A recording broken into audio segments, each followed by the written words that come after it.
Hai, kita jumpa lagi bersama Cikgu Masliza. Masih kita teruskan belajar pendidikan moral. Jom kita belajar bersama.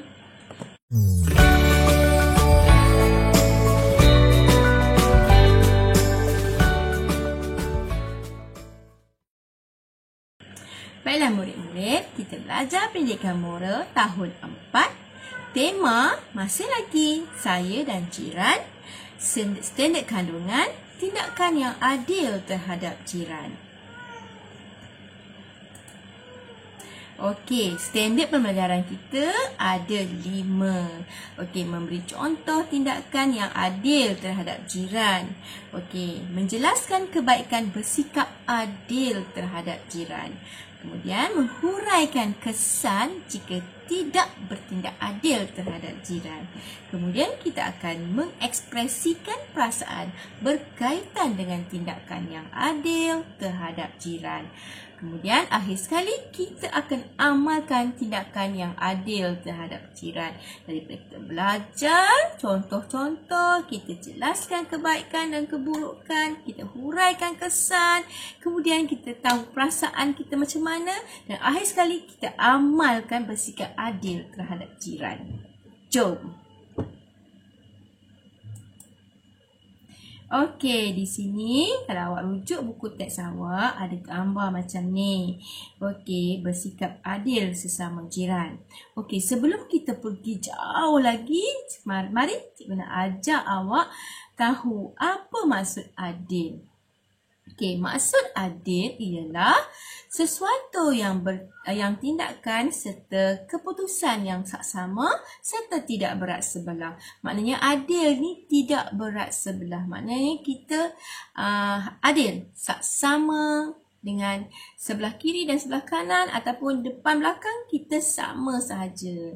Okey, selepas itu sikap dan tingkah laku individu dalam hubungan antara manusia untuk menegakkan kesaksamaan dengan keseimbangan dalam pemikiran, pertuturan, perasaan dan juga perlakuan. Okey, dia melibatkan sebarang perbuatan adil terhadap diri sendiri dan juga orang lain. Ingat tu? Jadi tak kira apa pun, semuanya kita harus adil. Maksud cikgu, daripada pemikiran, pertuturan, perasaan dan juga perlakuan kita perlulah adil.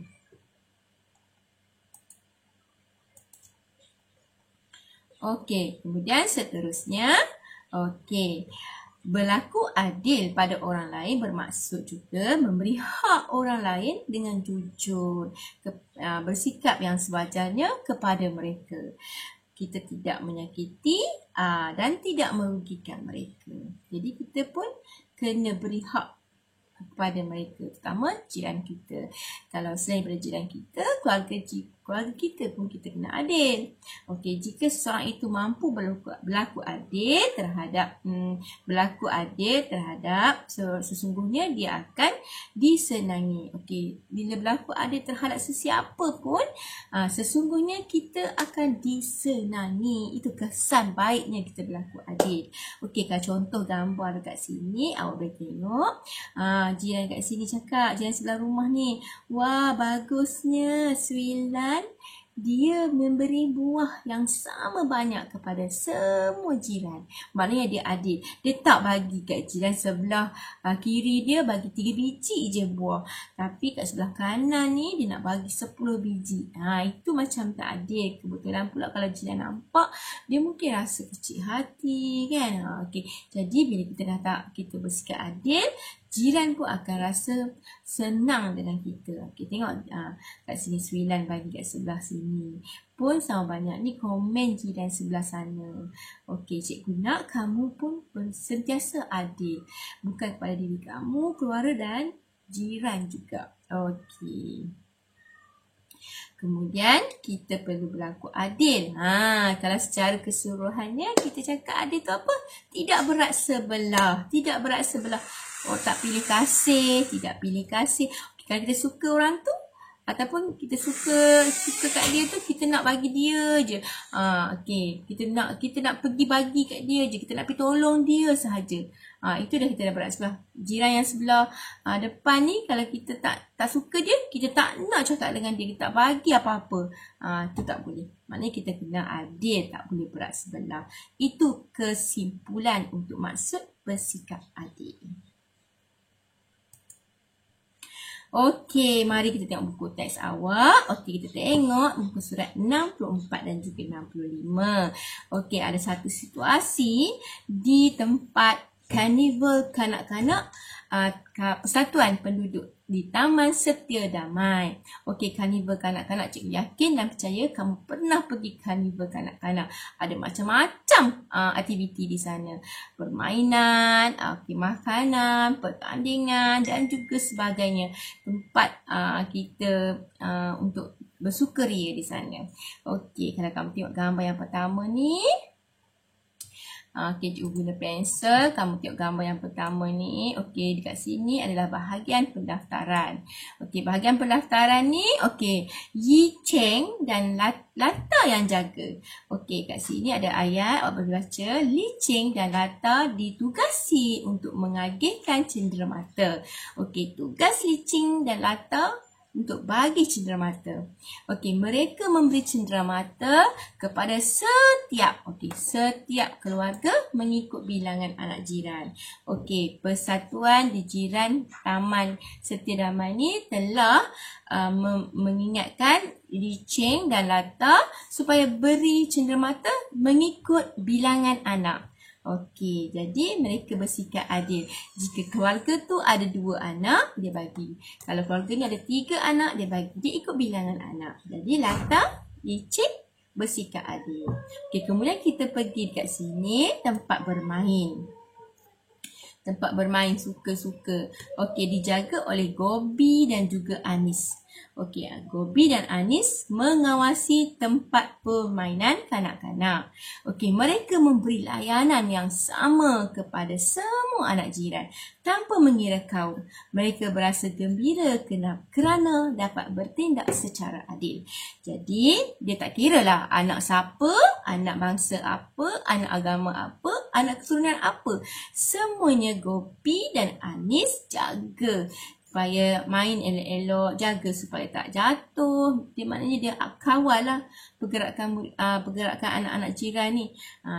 Dia kena berhati-hati, kalau apa-apa terjadi, dia tak jatuh ke apa ke, mereka akan jaga. Jadi tak kisah siapa pun, Gobi dan Anis jaga dengan baik sekali. Okey, kita naik sikit kat sini.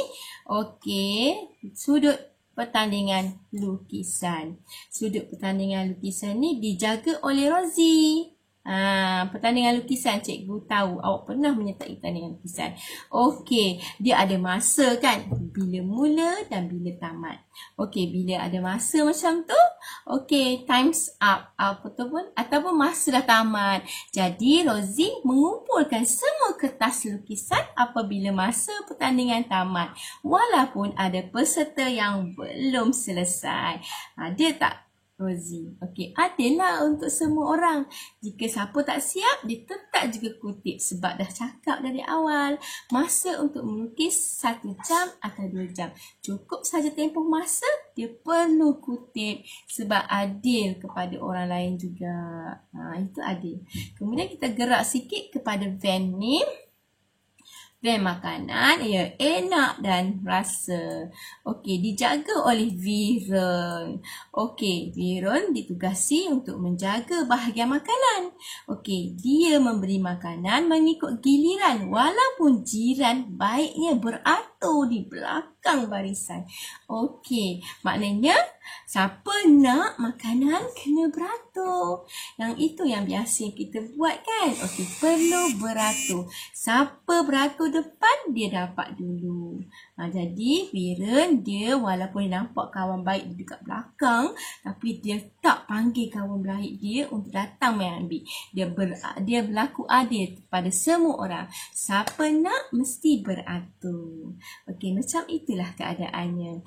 Dan cikgu harap kamu ini adalah antara contoh berlaku adil terhadap orang lain. Kat sini situasinya kepada jiran. Okey.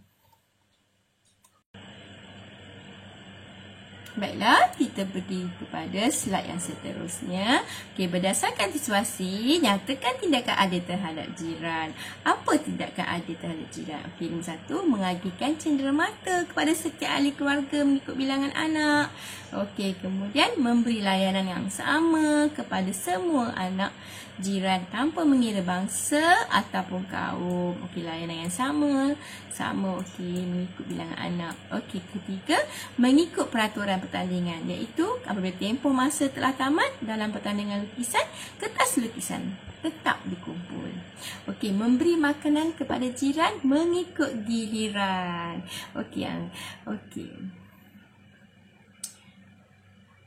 Okey, seterusnya, mengapa kamu perlu bersikap adil terhadap jiran? Okey, kenapa? Yang pertama, supaya dapat menjaga hubungan yang baik di antara jiran. Itu wajib. Okey, yang kedua, dapat menjaga perasaan jiran daripada rasa kecil hati atau tersinggung dengan perbuatan kita. Of course, kalau tidak, cikgu pun rasa tersinggung juga. Awak pun akan rasa tersinggung jika cikgu tak layan awak sama adil. Betul? Okey, mengeratkan hubungan di antara jiran. Kita dapat eratkan hubungan. Kemudian, menghindarkan sikap berat sebelah atau berpilih kasih. Kita tak nak sikap itu, tak elok. Okey. Seterusnya, apakah yang berlaku sekiranya Viren bersikap tidak adil? Apa akan berlaku? Okey, antaranya, jiran akan marah dengan tindakan Viren. Siapa pun marah. Kalau nak makan, kena beratur. Ambil makanan ikut giliran. Okey, kemudian jiran akan tersinggung. Tersinggunglah, kecil hatilah. Kalau dia beratur penat-penat tapi orang lain potong giliran, dia mesti rasa tersinggung, rasa marah kan. Okey, dia akan rasa kecil hati. Kenapa ni saya dah beratur lama dah tapi dia bagi. Kenapa saya tak baik ke? Okey, akan rasa timbul macam-macam perasaan yang tak puas hati.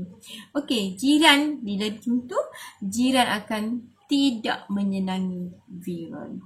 Jadi dia akan tak suka Viren, dia marah Viren. Okey, sebab Viren tidak berlaku adil. Okey, hubungan Viren dan jiran menjadi tidak baik. Itu yang akan berlaku. Okey, tak kiralah apa-apa situasi pun, jika kita tak berlaku adil, inilah antara situasi yang akan terjadi. Okey, cikgu harap kamu pun mesti bersikap adil supaya kamu sentiasa disenangi. Okey, itu sahaja video kali ini dan cikgu nak kamu sentiasalah bersikap adil terhadap jiran. Mula-mula kita perlu bersikap adil pada diri sendiri, keluarga dan jiran. Okey, kita akan jumpa lagi di video yang seterusnya dengan kemahiran yang seterusnya. Okey, jangan lupa. Bye.